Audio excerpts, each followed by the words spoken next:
एकूण घटनाक्रम आणि त्यानंतर केलेली कारवाई या सगळ्या गोष्टींच्या संदर्भातला हा आढावा होता। मुळातच काही गोष्टी मी सभागृहात देखील या संदर्भातल्या स्पष्ट केल्या होत्या की एक जी काही औरंगजेबाची कबर सकाळी जाळण्यात आली आणि त्याच्यानंतर काही लोकांनी तक्रार केली, पोलिसांनी तक्रार देखील ती दाखल करून घेतली। मात्र या ठिकाणी कबर जाळत असताना कुराणच्या आयत लिहिलेली चादर जाळली, अशा प्रकारचं एक भ्रम तयार करून काही लोकांनी सोशल मीडियाच्या माध्यमातून एक अपप्रचार केला आणि त्यानंतर मोठ्या प्रमाणात जमाव संध्याकाळी तयार झाला। जमावाने तोडफोड केली, दगडफेक केली, गाड्या फोडल्या, लोकांवर हल्ला केला। पोलिसांनी जवळपास 4-5 तासामध्येच या संपूर्ण दंगलीला आवर घातला। त्याकरता अश्रुधुराच्या नळकांड्या असेल किंवा त्या ठिकाणी इतर प्रकारच्या प्रतिबंधात्मक ज्या गोष्टी करण्याची आवश्यकता होती त्या सर्व गोष्टी या पोलिसांनी केल्या। या घटनेचे जेवढे सीसीटीव्ही फुटेजेस अवेलेबल होते किंवा खाजगी लोकांनी देखील जे काही आपल्या मोबाईलवर चित्रीकरण केलं ते चित्रीकरण असेल, काही पत्रकारांनी चित्रीकरण पोलिसांपर्यंत दिलेलं आहे, अशा सगळ्या चित्रीकरणामध्ये जे दंगेखोर दिसत आहेत त्यांच्यावर अटक करण्याची कारवाई पोलिसांनी सुरू केली आहे। 104 लोक आतापर्यंत आयडेंटिफाय झाले आहेत, ज्यामध्ये 92 लोकांना अटक केली आणि 18 वर्षाच्या खालचे विधी संघर्षित असल्यामुळे त्यांच्यावर ज्या प्रकारची कायद्याने कारवाई करता येते ती कारवाई करण्यात आली आहे। आणि अजूनही हे आयडेंटिफिकेशन चाललेलं आहे। याहीपेक्षा जास्त लोक हे या ठिकाणी अटकेमध्ये घेण्याचा पोलिसांचा मानस आहे। जो व्यक्ती दंगा करताना दिसतोय, दंगेखोरांना मदत करताना दिसतोय, अशा प्रत्येकावर कारवाई ही करण्याची मानसिकता या ठिकाणी पोलीसची आहे। त्या दृष्टीने पोलिसने कारवाई सुरू केलेली आहे आणि यासोबत मोठ्या प्रमाणात सोशल मीडियाचं ट्रॅकिंग करून ज्या लोकांनी ही घटना घडावी किंवा ही घटना ॲग्रिवेट व्हावी म्हणून पोस्ट केलेले आहे त्या सगळ्यांना दंगेखोरांसोबतच सहआरोपी बनवलं जाणार आहे।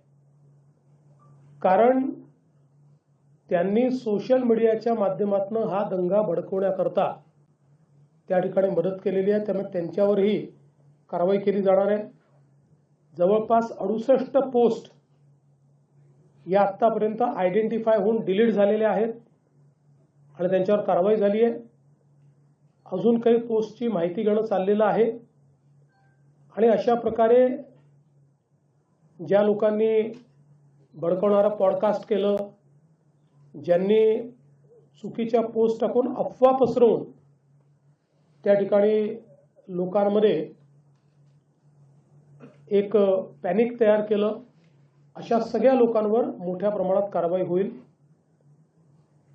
ज्या लोकांचं नुकसान झालेलं आहे, गाड्या फोडणं, काहींच्या पार्शली गाड्या फुटल्या आहेत, त्या सगळ्यांना पालकमंत्र्यांनी स्वतः लक्ष घातलेलं आहे। त्या सगळ्यांना नुकसान भरपाई येत्या 3 ते 4 दिवसात दिली जाईल। आणि आता जो काही आपण काही निर्बंध घातलेले आहेत त्या निर्बंधांमुळे थोडं जनजीवनावर परिणाम होतोय, व्यापारावरही परिणाम होतोय, त्यामुळे ते लवकरात लवकर त्यात शिथिलता आणावी अशा प्रकारचा प्रयत्न आहे. पण त्याचवेळी पोलीस सजग राहणार आहेत आणि कोणीही दंगा करण्याचा प्रयत्न केला तरी देखील अतिशय कडक कारवाई केली जाईल. आत्ता जे काही नुकसान झालेलं आहे हे सगळं नुकसान दंगेखोरांकडून वसूल करण्यात येईल. त्याची सगळी किंमत काढली जाईल आणि ते दंगेखोरांकडून वसूल केलं जाईल आणि दंगेखोरांनी ते पैसे भरले नाहीत तर त्यांची प्रॉपर्टी विकली जाईल. अशा प्रकारे नागपूरमध्ये किंवा महाराष्ट्रात कुठेही या गोष्टी सहन केल्या जाणार नाहीत. नागपूरमध्ये तर एक नागपूरचा शांततेचा इतिहास राहिला आहे. 1992 नंतर नागपूरला कधीही मेजर अशा प्रकारचा इन्सिडन्स झालेला नाही. छोटे मोठे झाले असतील आणि म्हणून आता जर अशा प्रकारे दंगेखोरांना सरळ केलं नाही तर त्यांना अशी सवय पडेल. म्हणून याच्यामध्ये कुठलाही टॉलरन्स हा पोलीस विभाग करणार नाही. तशाच प्रकारच्या सूचना पोलिसांना दिलेल्या आहेत.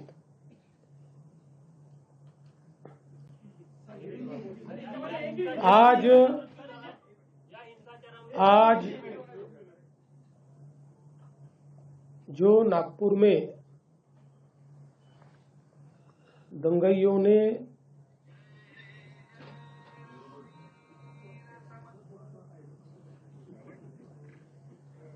जिस प्रकार से दंगा किया उसके बारे में एक वरिष्ठ स्तर की बैठक मैंने की है.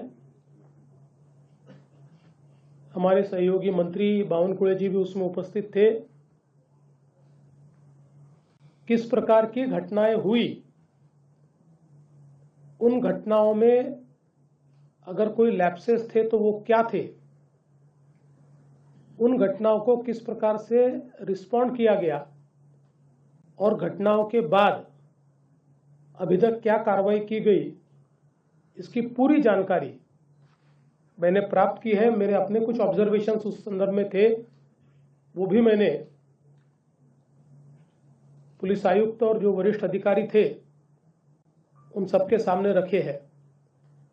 मूल रूप से ये घटना जिस दिन घटी उस दिन सुबह औरंगजेब की एक प्रतीकात्मक कब्र जलाई गई और उसको जलाने के बाद कुछ लोगों ने उसके बारे में कंप्लेंट भी की. पुलिस ने नियम के अनुसार उस कंप्लेंट को एंटरटेन भी किया. लेकिन बाद में कुछ लोगों ने सोशल मीडिया का उपयोग करते हुए पॉडकास्ट और पोस्ट के माध्यम से ये औरंगजेब की प्रतीकात्मक कब्र नहीं जलाई गई तो इस पर दरगाह की चादर लगाई थी और उसमें कुरान की आयतें लिखी हुई थी, उसको जलाया गया. इस प्रकार का एक झूठा प्रचार किया और लोगों की भावनाओं को भड़काने का काम किया. शाम के समय नागपुर के कुछ इलाकों में लोग जमा हुए और दंगइयों ने पत्थरबाजी की, गाड़ियों को तोड़ा, दुकानों पर हमला किया और बड़े पैमाने पर नुकसान करने का काम किया. पुलिस ने भी अच्छी कार्रवाई की. 4, साढ़े 4, 5 घंटे में पुलिस ने इस पर पूरा काबू लाया. उसके लिए आंसू गैस के गोले छोड़ने की बात हो या अलग अलग प्रकार से जो कार्रवाई करनी पड़ती है वो सारी कार्रवाई पुलिस ने की, जिसके कारण इसको काबू में लाया गया. इसमें बड़े पैमाने पर पुलिस घायल हुई. पुलिस के हमारे डीसीपी लेवल के 3 लोग और कुल मिलाकर 33 पुलिस के लोग और कुछ सिविलियंस और सारे कुल मिलाकर 40 लोग इस प्रकार से इसमें घायल हुए। उसके बाद पुलिस ने इन इलाकों में कर्फ्यू भी लगाया। अभी उस दिन के बाद इन इलाकों में कोई घटना नहीं घटी है, शांति है। लेकिन जो सीसीटीवी फुटेजेस हमारे पास उपलब्ध थे, अलग अलग लोगों ने वीडियोस दिए थे, उन वीडियोस को भी एनालाइज किया गया। पत्रकारों ने भी पुलिस के पास कुछ वीडियोस दिए, उसको भी एनालाइज करने के बाद जो दंगई है उनकी पहचान कर ली गई है। 104 लोगों को अभी तक पहचान कर पकड़ा गया है, जिसमें 92 लोगों को अरेस्ट किया है। 12-18 साल के अंदर के विधि संघर्षित बालक है, उनको उस कानून के तहत उन पर कार्रवाई की गई है। और जब तक आखिरी दंगई को पकड़ा नहीं जाता, ये कार्रवाई रुकने वाली नहीं है, ये कार्रवाई चलती रहेगी। लगातार एविडेंस आ रहा है, उस एविडेंस के आधार पर ये कार्रवाई यहाँ पर चल रही है। ये भी तय हुआ है कि ये जितना नुकसान दंगइयों ने किया है, इसका पूरा हिसाब निकाला जाएगा और ये पूरा नुकसान उनसे वसूल किया जाएगा। और अगर वो नुकसान के पैसे नहीं भरते हैं तो उनकी प्रॉपर्टी को बेचकर ये नुकसान भरपाई की जाएगी। किसी भी हालत में इस प्रकार से किसी को दंगा करके दूसरे को नुकसान पहुंचाने की इजाज़त नहीं दी जाएगी। जिनकी गाड़ियों का नुकसान हुआ है, सरकार उनको मदद करने वाली है। जो भी हमारे नियम है, उन नियमों में बैठाकर हम लोग निश्चित रूप से उनको मदद करेंगे। अगले 7 दिनों में ये मदद करने की हमारी कोशिश होगी। और साथ साथ जिन लोगों ने सोशल मीडिया का उपयोग करते हुए इस प्रकार के पोस्ट किए, जिसके कारण दंगे भड़के या दंगे भड़कने में या लोगों को भड़काने में जिनकी पोस्ट ने काम किया है, ऐसे लोगों को भी हम लोग सह आरोपी बनाएंगे, को एक्यूज बनाएंगे और उनको भी दंगे का आरोपी माना जाएगा। करीब 68 पोस्ट ये अभी तक आइडेंटिफाई करके उसको डिलीट किया गया है। कुछ आइडेंटिफिकेशन अभी भी जारी है, वो आइडेंटिफिकेशन होने के बाद उस पर भी कार्रवाई की जाएगी। नागपुर की एक अपनी संस्कृति है। 1992 के बाद नागपुर में कभी भी इस प्रकार के दंगे नहीं हुए। कभी छोटी मोटी घटना हुई होगी, लेकिन इस प्रकार से आगजनी करना, लोगों के गाड़ियों को तोड़ देना, पत्थरबाजी करना, ये किसी भी हालत में सहन नहीं किया जाएगा। और इस पर कड़ी से कड़ी कार्रवाई ये हमने शुरू कर दी है और ये जारी ही रहेगी जब तक हम लोग ये जो दंगई है इनको सबक नहीं सिखा देते। विशेष रूप से जिन्होंने पुलिस पर हमला किया है, उनको तो निश्चित रूप से अपनी करतूत का भुगतान करना ही पड़ेगा। कड़ी से कड़ी धाराएं उन पर लगकर जब तक उनको कठोर से कठोर दंड नहीं होता, तब तक हम लोग शांत नहीं बैठेंगे। सर, क्या इसमें विदेशी शक्तियों का भी जिक्र किया जा रहा है कि बांग्लादेश कनेक्शन जोड़ा जा रहा है, मालेगांव कनेक्शन जोड़ा जा रहा है, और क्या इसकी जांच नागपुर पुलिस के साथ एनआईए भी कर रही है क्या? सर, याला जोडून केरळ एंगल काय आहे का सर? देखिए, इसमें अभी सारी तफ्तीश चल रही है। अब जो लोग अलग अलग प्रकार के पोस्ट करते हैं, उनमें से कुछ लोगों के पोस्ट में कुछ ऐसी चीज़ें भी दिखाई पड़ी है कि जो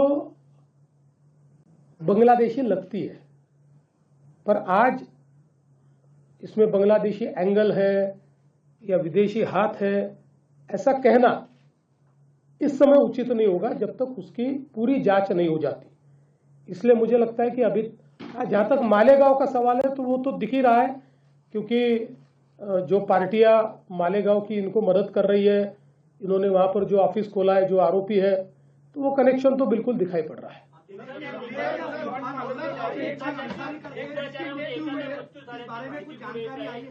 देखिए, अभी इसके बारे में आधिकारिक रूप से डॉक्टर उसकी घोषणा करेंगे, उसके बाद ही उस पर बोलना ठीक होगा। दंगा होने के बाद यूपी में जैसे बुलडोजर कार्रवाई होती है तो नागपुर में भी वो दंगाई को अभी जब पूरी जो मामला स्पष्ट है सामने, तो क्या नागपुर में भी बांदरपुरा एरिया में बुलडोजर कार्रवाई होती है? देखिए, महाराष्ट्र में हम लोग अपने तरीके से कार्रवाई करते हैं। जहां बुलडोजर चलाने की आवश्यकता होगी वहां चलेगा, जहां गलत काम होगा उसको रौंदा जाएगा, किसी को बख्शा नहीं जाएगा। सर के बाइट में कहा गया है सीपी सर ने कि 80 लोगों में से 11 लोग, और आपने भी बताया कि विधि संघर्ष बच्चे हैं, तो ये फिलिस्तीनी पैटर्न है। तो हमारा एक लॉ है कि अगर 18 साल से कम बच्चा जो है वो गाड़ी चलाता है, कुछ एक्सीडेंट होता है या पकड़ा जाता है तो माँ बाप को मतलब उसकी सजा होती है। तो ऐसे में नहीं लगता अगर ये आगे रोकने के लिए ऐसा कुछ कानून बनना चाहिए? देखिए, अभी इसकी जांच होगी और मैंने जैसे बताया कि हमारे पास अवेलेबल जितने कड़े से कड़े कानून हैं उन कानूनों के तहत हम लोग इसमें कार्रवाई करेंगे।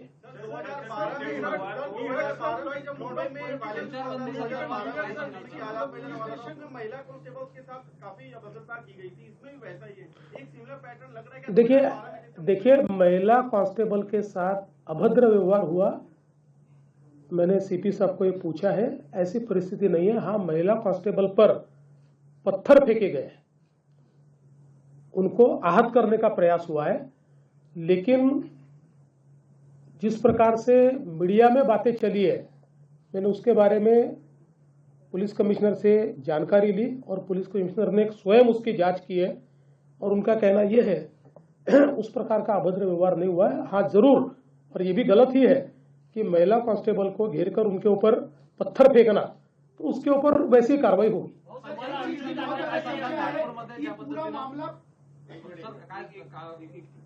सर, एक प्रश्न असा आहे, ज्या पद्धतीने नागपूरमध्ये आता नॉर्मलाइज झालं पाहिजे, कर्फ्यू जो आहे तो काही पोलीस स्टेशन मध्ये आहे, 2 तासाचं रिलॅक्सेशन दिलं होतं, ते पण मागे घेण्यात आलं. हे किती दिवसात हळूहळू टप्प्याटप्प्याने मला असं वाटतं की आसपासनं टप्प्याटप्प्याने हे पूर्ण काढून टाकणार, पूर्ण काढणार।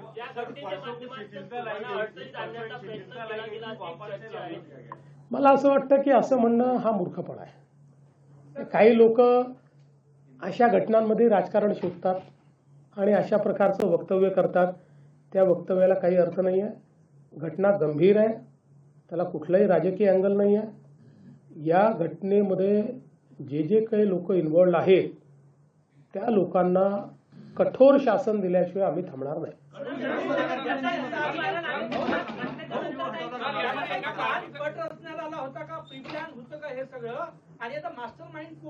नाही, असं आहे की काही इंडिकेशन जरूर आहे की काही ठिकाणी प्लॅन झालेला दिसतोय, म्हणजे काही ठिकाणी तयारीत लोक आहेत असंही दिसत आहे, पण जोपर्यंत याचा तपास पूर्ण होत नाही तोपर्यंत अधिकारिकरित्या हे म्हणणं योग्य होणार नाही।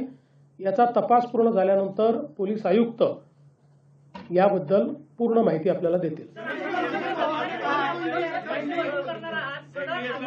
अजित पवार ने कहा है कि जो भी मुस्लिम भाइयों की तरफ हाथ दिखाएगा उसे बख्शा नहीं जाएगा।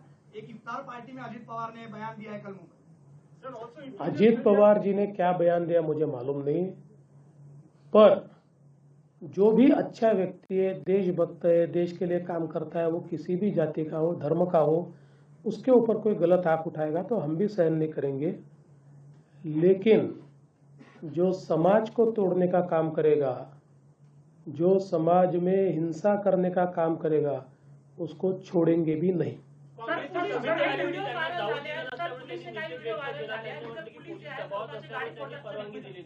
गाड्या फोडताना दिसलाय पोलिसांच्या व्हिडिओमध्ये की पोलिस गाड्या फोडते. आपण म्हटलं की दंगाईकडून पैसे वसूल करणार आहात, तर जे पोलिसांनी जे गाड्या फोडल्या त्याला काय व्हेरीफाय करून असं आहे की शेवटी जेव्हा अशा प्रकारची धावपळ असते त्यावेळेस पोलीसही दंडा घेऊन मागे पळत असतात, एखादा दंडा कुठे मारतात. याचा अर्थ पोलिसांनी गाड्या तोडल्या वगैरे असं म्हणणं योग्य होणार नाही. मला असं वाटतं की किमान या बाबतीत तरी विनाकारण पोलिसांना टार्गेट करणं अतिशय चुकीचं होईल. पोलिसांनी नीट काम याच्यामध्ये केलं आहे, पोलिसांनी मार खाल्लेला आहे, त्यामुळे पोलिसांची बाजू आपण घेतली पाहिजे. समिती आली आज, ते राजकारण करता या मुद्द्यावर असं वाटतंय का? ती काँग्रेसची समिती किती गंभीर आहे याचं एकच उदाहरण मी देतो की ज्याच्यावर अकोला दंग्याचा आरोप आहे, त्या दंग्याचा आरोपी हा त्यांच्या समितीचा सदस्य आहे. म्हणजे आता दंगेखोर हे दंग्याची चौकशी करण्याकरता जर येणार असतील तर ही समिती म्हणजे अक्षरशः लांगुल चालन आहे, पाय चाटणे आहे. मुख्य आरोपी जो आहे त्याचं मालेगावशी कनेक्शन आहे असं म्हटलं जात आहे, काय माहिती आहे? मी सांगितलं मगाशी सांगितलं त्याच्यावर. बघा असं आहे की याच्यातला वेळ इतका कमी आहे ही घटना आणि त्याच्यानंतर झालेला की त्याच्यामुळे खूप इंटेलिजन्स आपल्याला मिळवायला वेळ होता आणि प्रिपेअर करायला वेळ होता असं परिस्थिती काही दिसत नाही. हा असं म्हणू शकतो आपण की अधिक चांगला इंटेलिजन्स मिळवता आला असता, पण फेल्युअर असं नाही म्हणतात. प्राईम मिनिस्टरांचा दौरा आहे नागपूरला, या घटनेमुळे त्या दौऱ्यावर काहीही परिणाम होणार नाही. आता तुम्ही नागपूरच्या आहात, नागपूर शांत आहे, काही अडचण नाही नागपुरात. आणि जी घटना झाली ती घटना एका भागात झालेली आहे. 60, 70, 80% नागपुरात काही घडलेलं नाही. लोकांचं जनजीवन पूर्ण सुरक्षित आहे, त्याच्यामुळे तो दौरा नीट होणार. बंद आहे सीसीटीव्ही बाबत काय करता येईल? मोठ्या प्रमाणात बंद आहे सीसीटीव्ही. नाही, सगळे सीसीटीव्ही सुरू करतोय आपण. त्याचं आपण त्याला पैसे देखील दिलेले आहेत, त्याची एजन्सी पण नेमलेली आहे. जे बंद आहेत ते सुरू होतील आणि आता नव्याने अजून त्याच्यामध्ये ऍडिशन देखील करतो.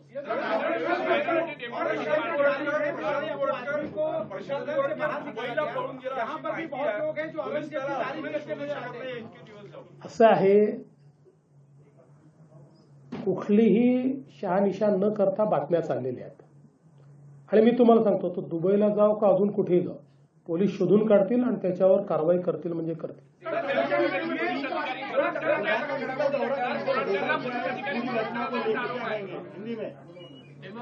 प्रधानमंत्री जी का दौरा जिस प्रकार से तय हुआ है उसी प्रकार से होगा.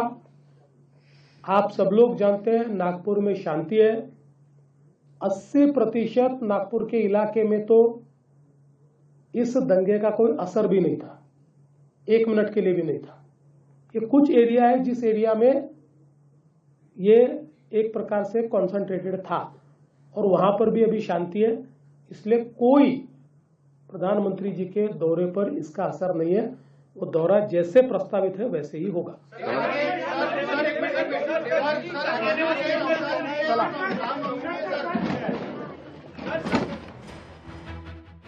फडणवीस यांची पत्रकार परिषद. यावेळी नागपुरातील घटना पूर्वनियोजित असल्याची दाट शक्यता त्यांनी वर्तवलेली आहे. नागपुरातील घटना गंभीर हल्लेखोरांना सोडणार नाही असं फडणवीस यांनी म्हटलेलं आहे. हिंसाचारातील बांगलादेशी कनेक्शनचा आपण तपास करत आहोत, हा तपास सुरू असल्याचंही त्यांनी म्हटलंय. पोलिसांच्या बैठकीमध्ये नागपूर घटनेचा आढावा मुख्यमंत्री देवेंद्र फडणवीस यांनी घेतलेला आहे. तर महिला पोलिसांवर विनयभंग झाल्याची चर्चा खोटी असल्याचंही म्हटलंय. पंतप्रधान मोदींचा नागपूर दौरा होणार आहे अशी माहिती यावेळी मुख्यमंत्री देवेंद्र फडणवीस यांनी दिली. तर येत्या 30 मार्चला पंतप्रधान मोदी नागपूरमध्ये येणार आहेत, त्यांचा नागपूर दौरा आहे अशी माहिती मुख्यमंत्री देवेंद्र फडणवीस यांनी दिली आहे.